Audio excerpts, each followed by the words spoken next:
Continuamos en la UNED y estamos en el grado de Historia Contemporánea de España, 1808-1923, y estamos hablando del reinado de Fernando VII, en sus crónicas reales. Comencemos hablando sobre el matrimonio con María Josefa de Sajonia. La corte se inquietaba por la falta de un heredero y apremiaba a Fernando VII, avejentado duramente por su vida de crápula, para que contrajera un nuevo matrimonio, pues el monarca tenía ya 34 años y en un tiempo en que las expectativas de vida no iban más allá de los 40, había que tomar una decisión. La elección recayó sobre María Josefa de Sajonia, de 15 años de edad, hija del duque Maximiliano de Sajonia, primo hermano de Carlos IV y de Carolina de Parma, hija del duque Fernando I y hermana de la reina María Luisa de Parma. Por lo tanto, María Josefa era prima segunda y a la vez sobrina segunda de Fernando VII. María Josefa, educada en un convento desde los 3 años, sin ver ni tener noticias del mundo, había recibido una educación tan precaria que ni siquiera se le había preparado para cumplir con sus obligaciones de esposa, ya que las monjas le habían inculcado la creencia de que los niños venían al mundo gracias a las simpáticas cigüeñas. Su padre, que conocía la vida de su futuro yerno, no se dignó informarla, quizá por no asustar más a su cándida hija, que ya estaba horrorizada de tener que casarse con un anciano. Al despedirla le dijo: «Intenta ser con él tan dócil como lo has sido con las monjas». El 2 de agosto de 1819, María Josefa cruzaba la frontera por Fuenterrabía. Días después, un Madrid engalanado le recibía con arcos de triunfo y festejos. Fernando VII quedó bastante satisfecho con el aspecto de esta jovencita de mediana estatura, grandes y hermosos ojos azules, pequeña, cutis fino y sonrosado, boca bien dibujada, aunque más triste que un sauce. Celebrada la misa de velaciones, Fernando VII se dispuso a consumar el matrimonio. Cuando su esposo se puso a acariciarla, María Josefa, que no había sido informada de lo inevitable para perpetuar la especie, fue presa de un terror tan grande que acabó por orinarse y defecar, obligando a su esposo a salir de estampida de la alcoba, jurando como un arriero y desprendiendo de su cuerpo unos desagradables efluvios. La reina, convencida de que las apetencias carnales del rey eran un gran pecado que atentaba contra su virtud, no consintió que su esposo volviera a cruzar las puertas de su alcoba. Inútiles fueron los ruegos, cabreos y juramentos de Fernando VII, así como las tentativas de capellanes y obispos. El rey, desesperado, escribió al Papa un duro escrito, pidiéndole que convenciera a su esposa de que sus intenciones eran legítimas y naturales, y, si esto no fuera posible, que le concediera la nulidad del matrimonio. Los argumentos papales debieron ser muy convincentes, pues María Josefa aceptó que su esposo entrara en su alcoba. Cándidamente, con la intención de retrasar el debido momento, la reina propuso a su esposo: «¿Por qué no rezamos un rosario, Fernandito?». El monarca, en los 10 años que duró su matrimonio, rezó más rosarios que en toda su vida.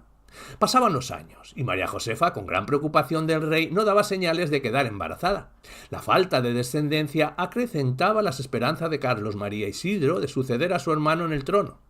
Los médicos, convencidos de que la macrosomía genital que padecía el rey era la causa de la infertilidad de María Josefa, le aconsejaron que utilizara, antes de juntarse con la reina, una pequeña almohadilla perforada en su centro para remediar la desmedida longitud de su miembro viril.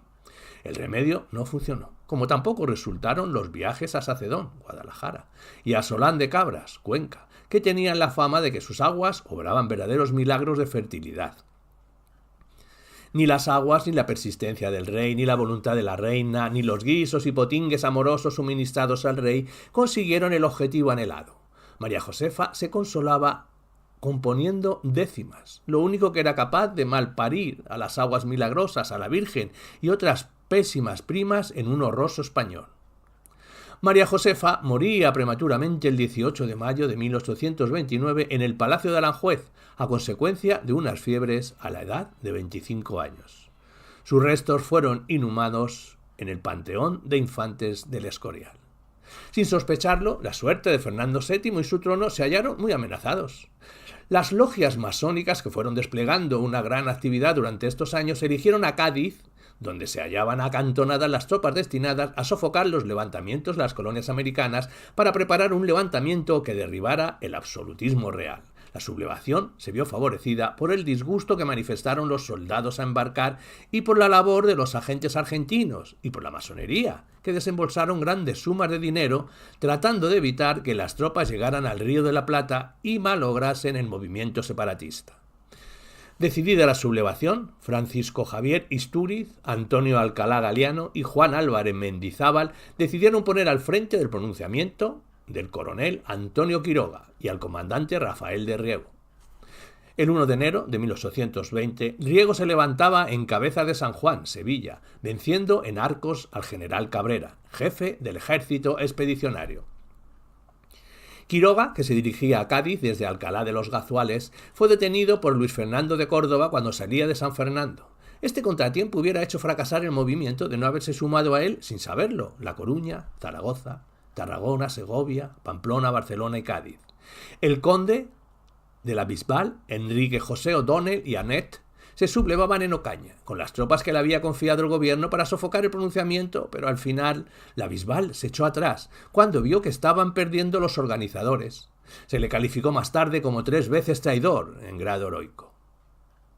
Cádiz, afectada todavía por una reciente epidemia, estaba llena de conspiradores que pretendían que se restableciese la Constitución de 1812, aunque había quienes, como Mendizábal, entonces un dependiente de la casa de los Beltrán de Lis, que propugnaba la vuelta al trono del anciano Carlos IV, desterrado en Italia.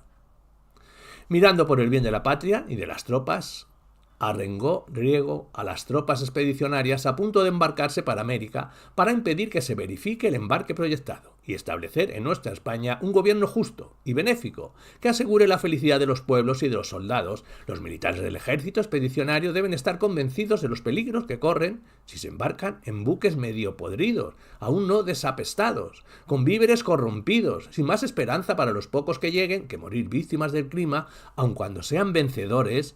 Entre tanto que en España reine la tiranía que ahora la oprime, no hay que esperar remedio a males tan enormes y que solo podrían ser felices bajo un gobierno moderado y paternal, amparados por una Constitución que asegure los derechos de todos los ciudadanos. Fernando VII, atemorizado por el cariz que iba tomando la rebelión y teniendo que se sublevara la guarnición de Madrid, se apresuró a jurar la Constitución de 1812, publicando un manifiesto en el que aparecía la célebre frase: «Marchemos francamente, y yo el primero, por la senda constitucional». A pesar de la inquina que el rey tenía por la Constitución de 1812, promulgada el 19 de marzo, día de San José, por eso se llamaba la Pepa, durante años era la bandera de la revolución. Gritar «¡Viva la Pepa!» era gritar «¡Viva la libertad! ¡Abajo los curas!». La revolución ya tenía bandera. Por bordar una moriría fusilada María Pineda en Granada y su himno, el himno de Riego, cuya letra fue compuesta por el general Evaristo San Miguel, fue preso por sospechoso en el castillo de San Sebastián de Cádiz. El rey, que no había aceptado noble y sinceramente la Constitución, alentaba las conspiraciones y conatos de los absolutistas. Los ministros liberales, conocedores del despego que Fernando VII sentía hacia ellos y recordando anteriores prisiones de agravios, se mostraron secos y reservados en el trono con el rey. Los abusos de los liberales más exaltados, que llevaría al partido a escindirse en moderados y radicales, las logias masónicas, las sociedades patrióticas y las reuniones revolucionarias en los famosos cafés Lorenzini, la Cruz de Malta y la Fontana de Oro, así como la hipocresía del monarca, contribuyeron al desorden y a la agitación de las pasiones. Con demasiada frecuencia tuvieron que oír Fernando VII y los absolutistas la insulta y grosera canción del Trágala, relativa a la Constitución de 1812, que había traído las libertades de Cádiz. A las primeras dificultades que surgen entre el monarca y los ministros, no dudaban estos en sacar a las masas a la calle. Bastaba el griterío de la muchedumbre y el creciente resonar ante palacio del «Trágala, perro», para que aflorase la innata cobardía de Fernando VII, que volvía a amansarse y permanecía un tiempo sin intrigas. Por esas fechas debió abrir Fernando VII su libro verde, donde anotaba, en caracteres solo descifrables por él mismo, los nombres de sus futuras víctimas. Fernando VII había solicitado secretamente la ayuda de Santa Alianza para que le liberara de la opresión en que vivía, logrando que el Congreso de Verona acordase la intervención armada en España con el objeto de contener el desarrollo de las ideas liberales. El trienio liberal terminaría el 7 de abril de 1823, con la entrada en España de los llamados 100.000 hijos de San Luis, al mando del duque de Angulema, Luis Antonio de Francia. Los escasos focos de resistencia que hubo al ejército de Angulema fueron prontamente dominados. El gobierno se trasladó a Cádiz, llevando consigo al rey, que fue declarado demente y suspendido en el poder por la resistencia que puso a salir, por lo que hubo que nombrar una regencia que estuvo en funciones durante los días del viaje. El apretado cerco en que el ejército francés tenía a Cádiz hacía inútil la resistencia. Fernando VII firmó un decreto garantizando la seguridad de los liberales, pero al día siguiente, libre ya de la vigilancia de los constitucionalistas y arropado por las tropas de Angulema, publicó otro, por el que derogaba todas las disposiciones dadas el anterior día, quedando perfectamente retratado el carácter marrullero del monarca, como se desprende del decreto del que se transcribe lo más significativo. Bien públicos y notorios fueron a mis vasallos los escandalosos sucesos que precedieron al establecimiento de la democracia Constitución de Cádiz en el mes de marzo de 1812. El voto universal clamó por todas las partes contra la tiránica Constitución. Clamó por la cesión de un código nulo en su origen, ilegal en su formación, injusto en su contenido. Europa entera determinó poner fin a un estado de cosas que era el escándalo universal. Sentado ya otra vez en el trono de San Fernando, declaró nulos y de ningún valor todos los actos del llamado gobierno constitucional. La reacción absolutista fue tan monstruosa que disgustó profundamente a Luis XVIII de Francia y a los demás soberanos miembros de la Santa Alianza. Comenzaba el segundo periodo absolutista llamado la década absolutista, conocida por la década ominosa por los liberales. Y el 13 de noviembre, el monarca hacía su entrada en Madrid sentado en un carro triunfal, tirado por 24 jóvenes, y en medio de la muchedumbre que le recibía a gritos de ¡Viva el rey absolutamente absoluto! ¡Vivan las cadenas! Se restablecieron las instituciones del antiguo régimen. El Consejo de Castilla, los señoríos, los concejos municipales y todo lo demás, el decreto de Fernando prometió unas cortes legítimas que nunca fueron convocadas. El Papa restableció la Compañía de Jesús como bastión de la Revolución, siendo bienvenidos en España. La Inquisición, reavivada, se propuso erradicar y prohibir todas las publicaciones liberales. Procuró descubrir quiénes habían formado parte de las logias masónicas introducidas por el rey José I Bonaparte para atraerse a españoles destacados afundados o por liberales de Cádiz. En España, al igual que en otras partes bajo de la Santa Alianza, la Restauración intentaba recuperar la legitimidad de quien había gozado de soberanos antes de la Revolución Francesa. Las acciones de Fernando VII, sin embargo, desmentían que la monarquía, más que ser un árbitro por encima de su pueblo, favorecían a una parte del mismo. A pesar de la gran popularidad de Fernando, los partidarios de la Constitución no cedieron.